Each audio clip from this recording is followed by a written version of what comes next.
Hello, my name is DC. I'll be giving a match analysis of the Estonian Premier League. I will not be able to pronounce the names of these teams very well, so I'll try my best. Tallinna FCL Levadia versus Parnu JK Vaprus. I hope I've pronounced that well. All right, let's just mute this a bit. Yeah. So let's get into it with the first goal of the match. Okay, so this is where it starts from. So before we even move further, right? Let's just do a head. Let's just count. So 1, 2, 3, 4, 5, 6, 7. Oh, sorry, I'm counting the wrong players. I thought the other ones defend. Anyway, so these the ones in green are the ones defending, right? So 1, 2. They are ahead of the ball. Let's do this. 1, 2, 3, 4, 5, 6. And then these two here, so about 6 players behind the ball. I don't know if it's a counterattack or they lost possession, but that's a lot of space for someone to run into. And I love how he just plays it there. And then this run here, he just, I don't see, let me just play that back. Maybe I can get a little glimpse of what he does because the space that's conceded is very concerning. Let's just, so, just for the sake of it. So he's here, right? So the defender has the head start. He's slightly behind, right? And then now if we play it forward, matter of fact, did I count? Anyway, these are people. Anyway, they are ahead of the ball, but they're further away from the ball. So 2, 4, 6, 8, and then you have this gigantic space that is here, which is very concerning. And it's just what happens here. He's going to get the ball. There's nothing much you can do about it. All you can do is run back. So he's here in space. And what I would have done here, get close, do not allow him to turn, and then he covers for me.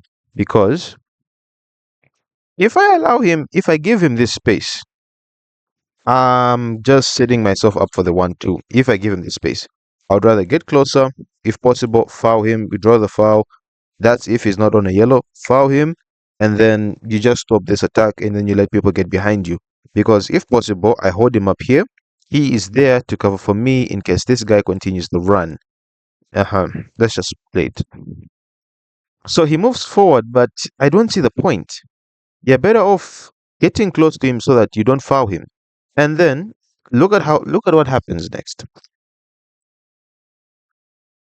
This guy was here. He went here to follow that player, and then he just ends up conceding the space in behind him and lets that player run behind him. I would go. I would be touch tight to that player so that in case he wants to play that ball, it doesn't get played. Yes, he gets past me, but there's someone behind to cover. Either he slows him down or he does what he deems to be fit. If that ball was 1-2, I'm swiping him or I'm just lifting him up, get myself fouled. I commit a foul, but I do prevent the attack. And as we move further, I mean, so what was the point of him going forward just to concede the space and let him have a one-on-one situation with the goalkeeper? And this guy, he's quick. He does his best to cover. But at this point, there's only so much he can do as he's behind the ball. And this is a really lovely, lovely finish. It's not a out of 18, but it's a really composed finish because you can see the keeper is here. The keeper is preparing himself for a shot, but the keeper, he sets himself, and there's nothing. If the keeper is on run with the attacker, I don't really say much because at that point, it's all in the hands of the attacker. He's the one with the ball, he has the control. So instead of just shooting, what he does, he takes a touch. The keeper, him doing that, blocks off his own player and he slides it into an open net. That's the first goal. But I just wish that defender stayed touch tight because he went forward and then he just considered the space. He would have been better off just backing off rather than going there, concede the space, and just leaving room for someone to run in behind him. All right, let's head on to the next goal. We don't want to hear me talk for too long, right? Anyway, somewhere here. All right, so once again, sorry about that. He has the ball. He pushes forward. And let's see if I can just push this a bit back. I think that's all I can do. So, uh, it's weird right now because let's just make let's start making assumptions. We have the back two, right? Yeah, let's assume that's the back two. We have maybe the left back, maybe the right back is a bit higher up, and you have, let's say, your front three, and then let's assume this is the midfield. No, let's just assume that because we have two players here, right? Let me just draw more circles because maybe I haven't drawn it well enough. All right, so let's assume this is the two center backs. That's the left back. That's the right back. This three here is our front three. And then this is our midfield. Let's count. 1, 2, 3, 4, 5, 6, 7, 8, 9, 10.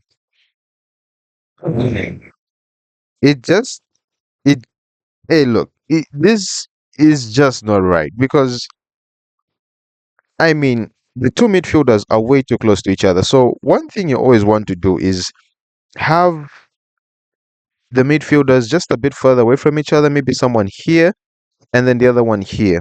And then what you do, he is slightly ahead. Let's say, for example, he is here, and then the other midfielder will be somewhere there. If he gets past him, the other one is there. Because if you're too close to each other, if he gets past one, he gets past both of you. Because you can do anything, you can do anything. So you're basically allowing the player to run. For him, this just feels weird. I don't know if they lose the ball, but I mean, the fact there's no one here in midfield is concerning. And then there's just too much of a gap. I mean, this is your attack, and then the midfield is here. And then you have this open space that I will just draw a little box with. Yeah, that's just too much space. Really is. So he pushes on with it, and then he play. Look at how much space this man has. He,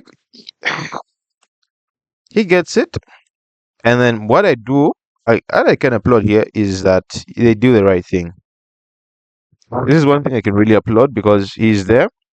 First barrier, second barrier. He has to make sure the ball goes past him, does not go near the keeper and reaches him. While it's this defender here, very unlikely of making that, and that's because you know what? At least they did this. At least there's two that stayed back. They're in a good distance between each other, so they can cover each other properly. He clears it. That's good. So now he immediately that ball gets blocked and slash defended. He is supposed to be running towards the ball to block whatever. So instead of him, who was the closest at this particular point, he goes to cover. Okay, he's covering, right? So he should be somewhere right near him, just so that he blocks off any. If he decides to run like that, he can follow like that.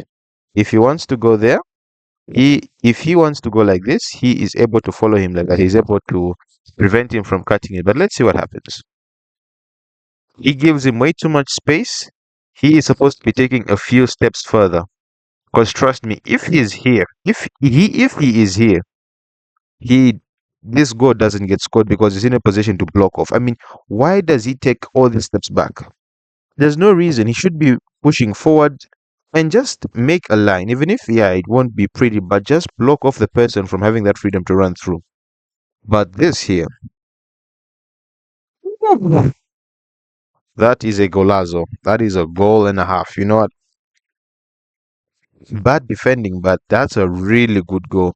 And even the commentators were feeling that one because even the commentators were, trust me, I mean, this is not the best angle, but the fact it hits the post, there's always something about the goal that hits the post. Well, that's a great goal. All right, so once again, oh, no, it's just a completely different situation. All right, goalkeeper error. All right, so goalkeeper is here. He can see the player is running towards here. He has to play the ball probably somewhere here. He meets up with it, he kicks it, passes it, but he makes sure that the ball reaches him because that's what is important here. That really is the most important thing. But the goalkeeper, if it it's a terrible pass. It's just too. He puts too much power in it, and then he intercepts. Boom.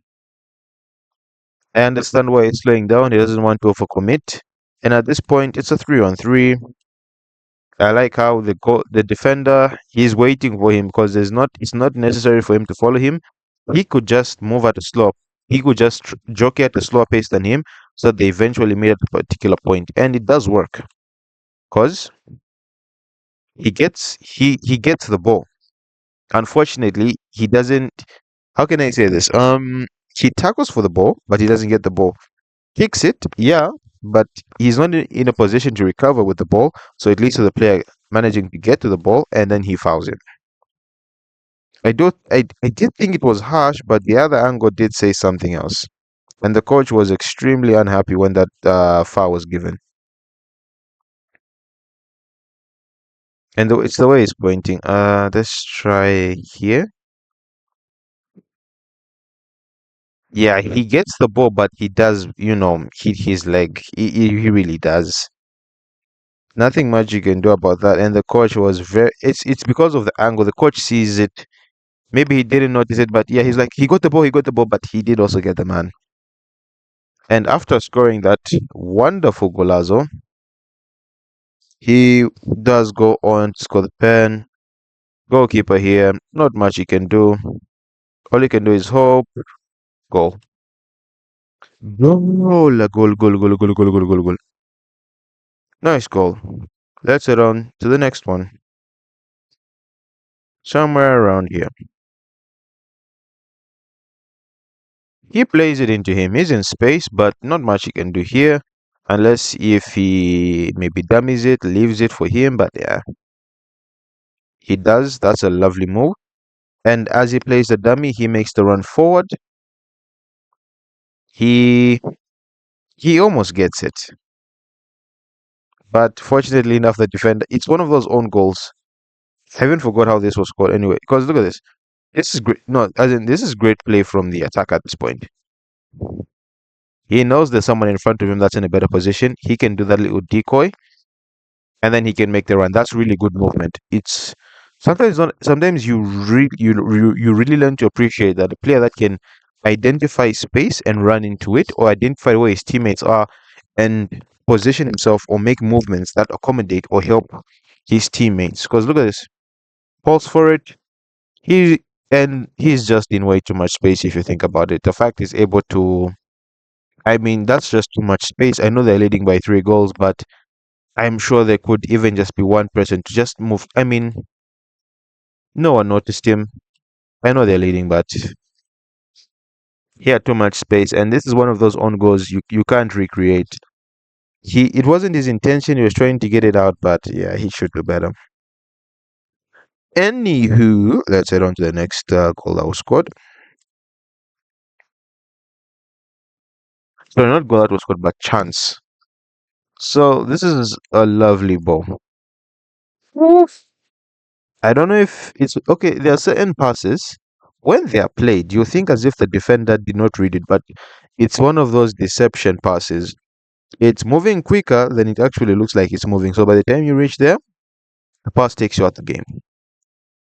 Boom. So now it's practically a 4-on-2. He has the ball. The defender, there's only so much he can do. He is approaching him, but he's also trying not to overcommit because one pass there and then, shot on target. But the defender here, yes, the striker messes up badly. But if he's not here, this, he like, if it wasn't for him, he would not have missed that. So so that's why it's so important to just cause confusion. By cause confusion, you're just there to distract someone. Yes, you concede sometimes, but you could be the reason someone doesn't score because if he was not there, they would have scored. And for him, if you score, there's no problem. If you don't score, it's a problem because his teammate was there. He had a better angle. He could have played it across to him. But yeah, bit selfish. But anyway, they're leading. You can kind of see why they're doing that. Yeah, he's upset. Number 18 is upset. I can't blame him. So this is one of those whereby one I'm sure I made mention in the other part of the video because I mean, let's assume that's one, two, that's three, that's four, that's five, that's six, that's seven. So let's assume the front three is up top, but still, this is just too much open space because another player just whips it in from where he is. And then this defender, that's the best thing he can do, is wait. The only thing he can do is wait. And funny enough, I mean, maybe if he was a few yards ahead, he could have been able to play an offside trap, but one of those, if he does go up, he probably holds his run or do something. If he commits, the ball can be played to him and him. And okay, now that I think of it, it's a bit of a double-edged sword because if he was slightly higher up, he would have probably been able to play offside. But then again, you don't know if this guy would have adapted to that offside or. But you know what? At least he does do something. He just waits because there's only so much you can do. If you get beaten, you're gone. He just makes it harder for him to shoot, and that's all you can do as a defender sometimes. Do your best to make it as hard as possible for the person to score a goal, because that's the only thing you can do. Otherwise, that's been my match analysis for this match. Don't forget to like, share, subscribe, and I'll see you in the next one.